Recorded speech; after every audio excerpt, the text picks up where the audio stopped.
Imagine a sword so old. Its secrets have been locked away for over 300 years until modern technology finally brought them back to life. This isn't a legend or a movie plot. It's the true story of a Renaissance blade that just revealed its maker's name, hidden deep beneath layers of rust and time. At first glance, the sword looked like nothing more than a rusty relic. But researchers at Germany's University of Jena knew there was more to it. Forged in 1558, during the height of the German Renaissance, this short sword known as a degen once belonged to the nobility. Back then, owning such a weapon wasn't about battle, it was about prestige, craftsmanship, and heritage. These blades were often buried with their owners as symbols of status and loyalty. For centuries, the sword lay hidden under the ruins of the Collegium Jenense, a church that stood at the heart of the University of Jena.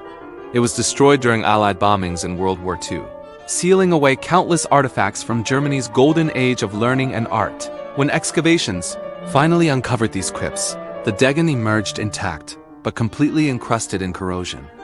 To the naked eye, it was little more than iron decay. But scientists were determined to see beyond the rust.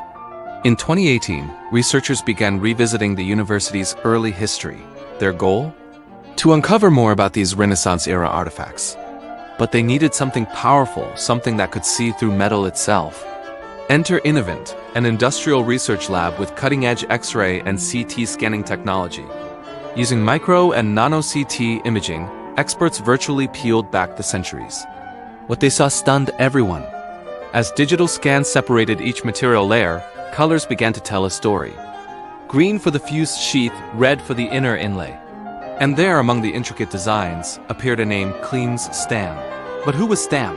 Not a nobleman. He was a blacksmith from Solingen, Germany's legendary City of Blades. Known across Europe, Solingen's artisans crafted weapons for kings and emperors. By engraving his name, Stam marked the sword as a masterpiece, a status symbol for its elite owner. Researchers now believe this blade once belonged to a university rector or a noble-born student. As archaeologist Enrico Post explained, CT doesn't just capture surface details, it reveals an object's inner story. And that's exactly what happened. A centuries-old sword, forgotten under rubble and rust, has once again told its tale, linking Jena's Renaissance past with Europe's greatest sword-making tradition. From the fires of a 16th century forge to the precision of 21st century scanners, this is history reborn through science. A reminder that even after hundreds of years, the truth is still hidden in the details, waiting for someone to look closer.